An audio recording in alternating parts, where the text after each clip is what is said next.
Don't jump up!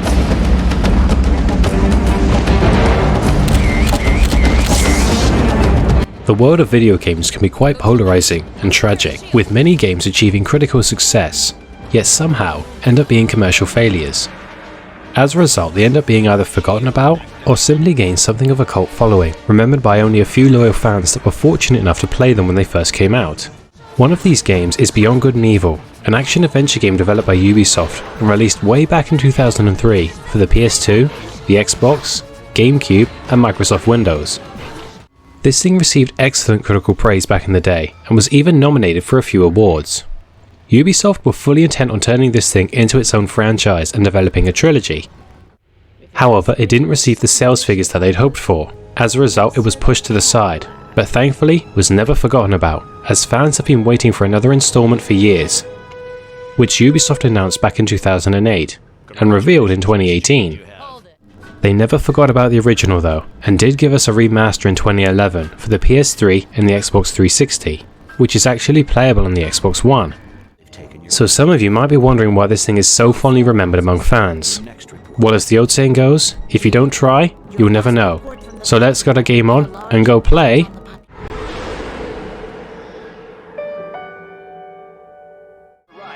Right, so the game takes place in the year 2435 on the fictional mining planet of Hillis.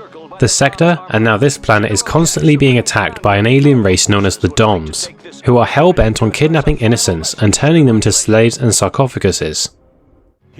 An elite military faction known as the Alpha Sections has stepped in and claims to be pushing back the Doms' attacks, but they always seem to show up when it's too late.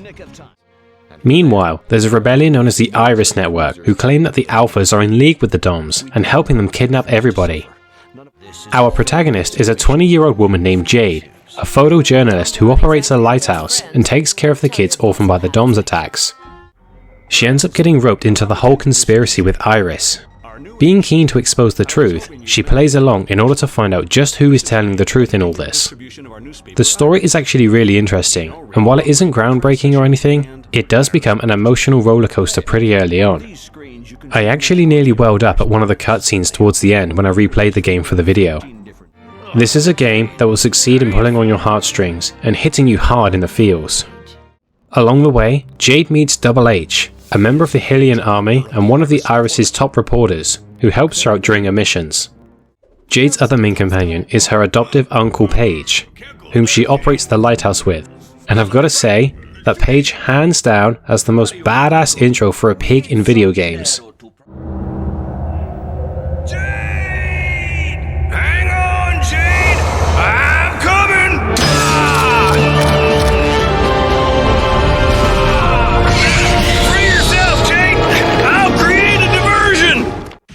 I've just got to take a moment to say that you're probably never going to hear someone say that X character has the most badass intro for a pig in video gaming ever again. Jade is also assisted throughout by her personal AI assistant Secundo, who is basically a Spanish version of Jarvis. All the main characters are pretty likeable. Double H is a very loyal and honor-bound soldier who has a good mix of being focused on the mission whilst reassuring Jade to never give up hope. Jade is a pretty likeable protagonist too, and that means a lot coming from me. You see, I was 12 when this thing came out, and back then I struggled to get behind strong female protagonists. You know, ew, cuties, that kind of thing. I wasn't allowed to play horror games growing up, so I never got a chance to get behind the Resident Evil queens Jill and Claire. All I did in Tomb Raider was waste time locking the butler in the fridge, and when I was allowed to play horror games, I was too much of a pussy for Silent Hill, so I didn't get to know Heather. As a result, Jade was the first female lead I ever really connected with, outside of Sarah Connor. Jade has a good mix of being this strong female lead with a very adult and mature personality, but her younger side also shines through whenever she interacts with Paige. Their dynamic is really the highlight of the whole game, and it establishes really early on just how close these two are, with their constant banter between each other and how they react to certain situations. Ha ha ha! Not bad for a little girl and an old ham! We did it, Paige! Not bad for an old fart. Going back to Tomb Raider for a second, I would actually describe Jade as a combination of Lara Croft and Lois Lane. She's got the kind heart and the determined reporter aspects of Lois, and combines it with the badassery and athleticism of Lara. Paige, though, is the best character in the game by far. He's not only the caring uncle guardian figure, but he's also the comic relief, and even the tech-savvy mastermind too. He's basically Tony Stark in pig form. Every one of his reactions is hilarious, and some of the jokes he makes with Jade are pretty dark and morbid when you really think about it. And this game is only rated as 7+. Thanks, Jade. I'd have ended up on a silver platter with an apple in my mouth if it wasn't for you. Shut up. You're making me hungry. I'm gonna regret saving you. Secundo just comes across as this enthusiastic Chad that seems to constantly get on Paige's nerves, which is always entertaining to watch. Control of the species is mucho importante. Yet, you go get your camera back, and we'll see if Secundo has pepperoni on his processo. Ciao! Overall, the story has a decent length to it, and has a bunch of likable and interesting characters that bounce off each other pretty well. Even for its time, the game looked really good. It runs on the Jade engine, which was used in the original Rayman games, as well as Peter Jackson's King Kong. Just like in those games, the colours and vibrancy really shine through. The game has a very cinematic feel to it, and has some gorgeous lighting and set designs, with real-time shadows and detailed textures that fit together pretty seamlessly. It should be noted that this remaster supposedly had a couple textures reworked, but I barely noticed any difference. During the game, you'll see all sorts of different environments, ranging from picturesque greenery and caves, dilapidated industrial complexes, bustling towns, and even space at one point. One thing that I really like is that if I'm not mistaken, this is a game whose cutscenes are rendered in-game, so the cinematics and in-game graphics look the same, which helps to keep you immersed, and doesn't have that jarring effect of switching back and forth between graphics. Character models look pretty good, especially for the time, and seeing the detail on the different animal species is pretty neat. Facial animations are a mixed bag though. On the one hand, the lip syncing can be a little bit off at times, and some characters move their lips so statically that you'd think they were glued together. Hell, Double H even seems to have lockjaw. On the other hand, the characters are really good at emoting through an ever so slight change in their facial expression, especially Jade. Speaking of which, I love her design and her outfit. Yeah, it might seem overbearing, having a character named Jade being dressed almost entirely in green, but her outfit is suitably detailed. It was rumoured that she was partially based on the lead designer, Michael Ansell's wife, but we don't actually know. The game has a couple scripted chase sequences that are really well done. It makes you feel like you're watching an action movie when playing through them. Hell, there's even a jump scare in the first quarter of the game that, unless you know it's coming, is going to make you fly to the bathroom whilst leaving a brown smoke trail behind. This remaster also has the benefit of running at 60 FPS. I noticed a couple textures flicker from a distance, but overall, the game runs fine. Gameplay is broken up between a mix of combat, stealth, puzzle solving, and exploration, with some light RPG elements sprinkled in for fun. The game is actually really clever at introducing you to its mechanics over the course of the first hour or so, doing so without treating the player like a complete idiot. My favourite location is the Black Isle Mine, which is basically the Bleak Falls Barrow of this game. Progression in this area feels seamless and comfortably eases you into all of its mechanics. Combat is almost entirely melee focused. Jade uses her energy staff to attack. You can either simply spam the attack button for a basic combo, or leave a slight delay between strikes to pull off a more powerful combo. You can also hold down the attack button to do a super powered energy attack. You gotta watch out though, because if you get hit, it will interrupt your attack and you'll have to start it again. In combat, Jade automatically faces the enemy that is closest to her. In some ways, the combat feels like a prototype for the Assassin's Creed or Arkham games, since you can hit the enemies that you are facing away from.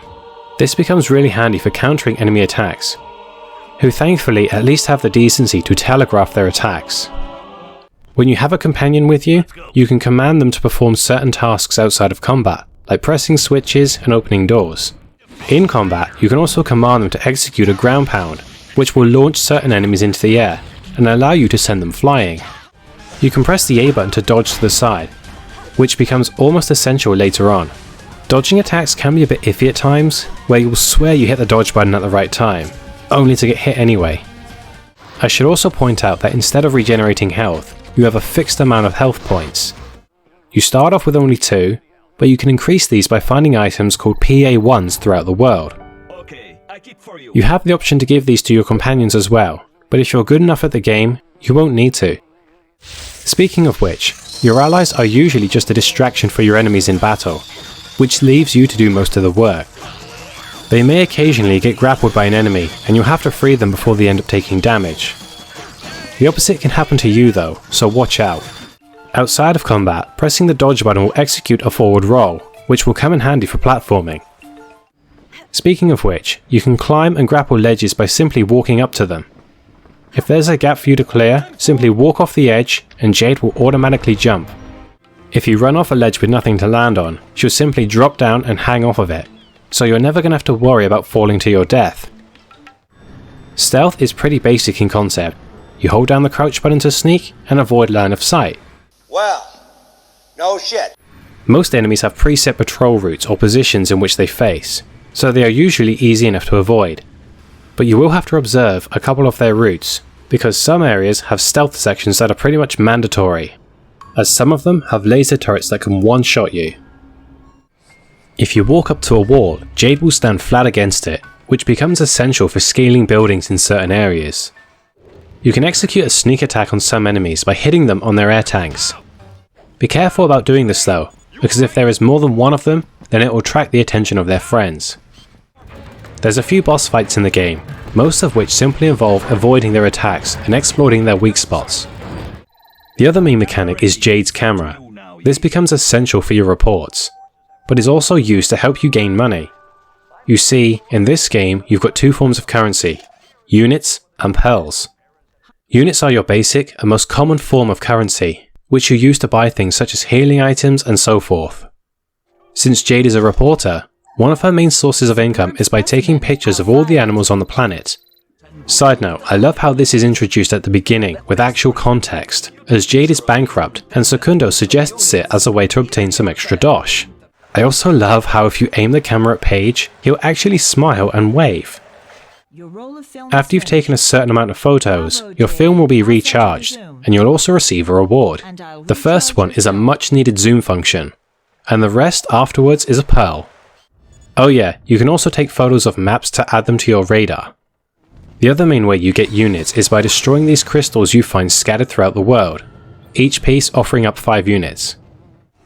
About a third or so into the game, you'll get this weird purple glove called the gyro disc launcher, which fires out little pink discs in battle. In order to fire this thing, you simply aim with your camera and press the right trigger. This thing becomes essential for some puzzles and even certain bosses, so you better get used to using this thing.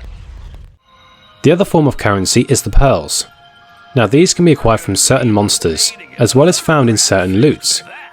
You spend them on upgrades for your hovercraft at the Mama Go garage. Mama go garage, you know.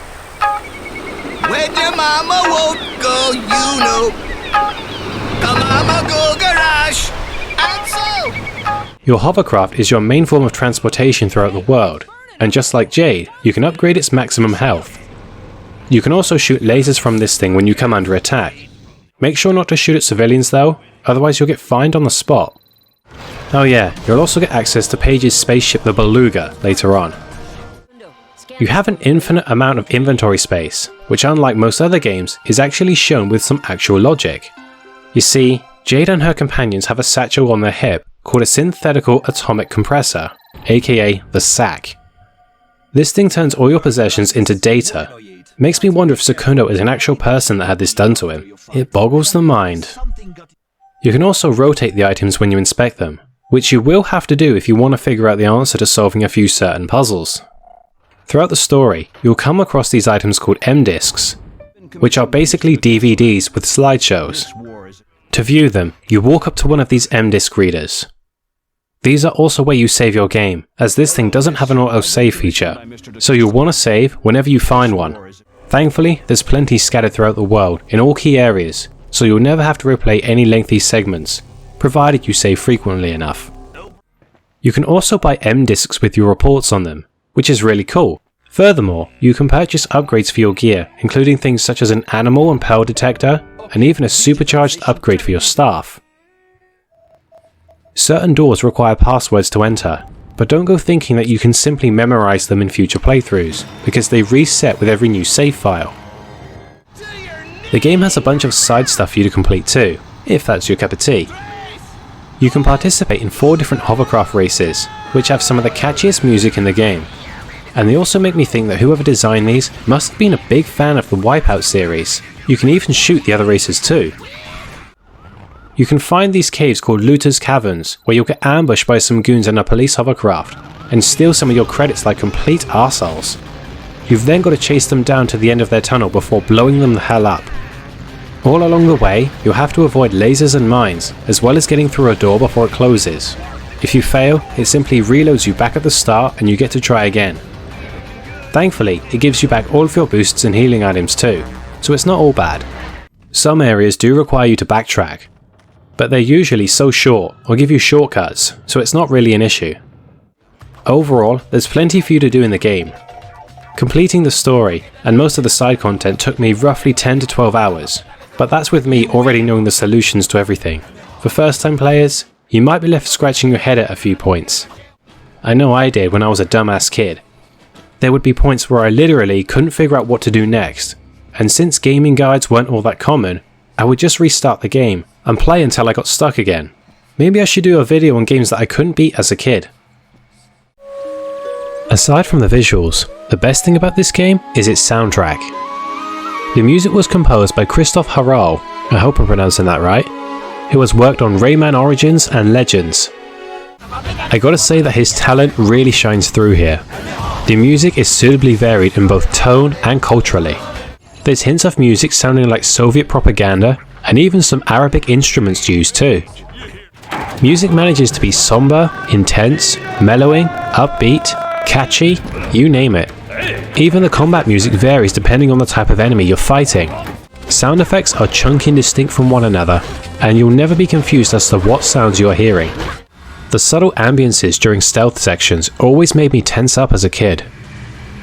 Apparently, this Chad is coming back for Beyond Good and Evil 2, which I'm all for, but we'll talk about that later. With certain actors doing multiple voices. On the upside, everybody sounds distinct, and the main cast do a stellar job.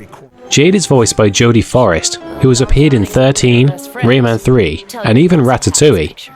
Jodie does a great job with Jade. She manages to encapsulate Jade's emotions in every scene. You could easily tell what Jade is thinking by the sound of her voice alone. Paige is voiced by David Gassman, who has starred in The Bourne Identity and Transporter Refueled. In some ways, he makes Paige sound like a smoker, as he's got this really gruff and occasionally gravelly sounding voice. His mumbling and grunts in certain scenes really give off a sense of apathy too. And of course, Double H is voiced by Robert Burns, who played Dr. Krieger in Far Cry. He too does a good job with his character, although he is perhaps a bit monotone. So what about the bad stuff? Well, a word of warning, the camera in this game is your worst enemy, which is why I've saved it for this section. It rotates fine, but it can spaz out in claustrophobic environments. But the worst offender is in combat and stealth. You can swing it around fine, but when you're trying to move it up or down, it jolts in the direction you're trying to move it. This has been done to make it easier to see over walls during stealth, which is fine, but can be really jarring when you're trying to position it better in combat. My other main issue is the ending, which is fine and all, but the post-credit scene leaves you with a pretty serious cliffhanger.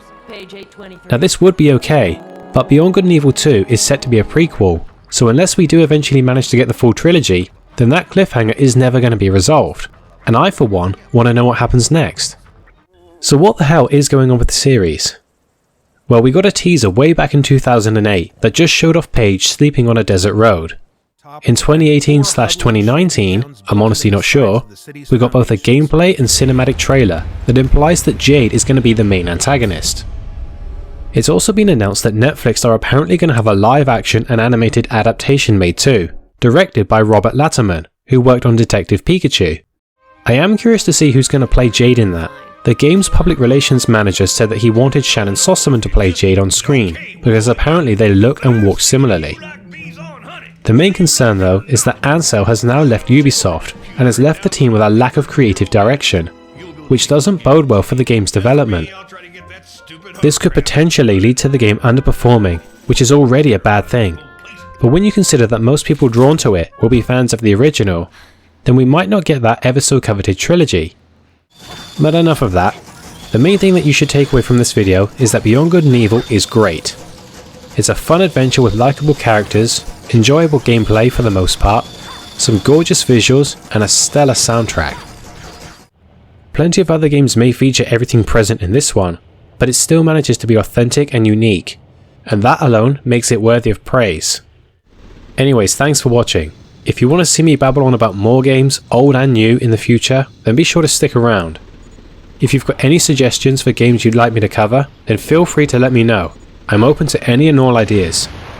So until next time, thanks again for watching, and don't forget to work hard and play harder. GG.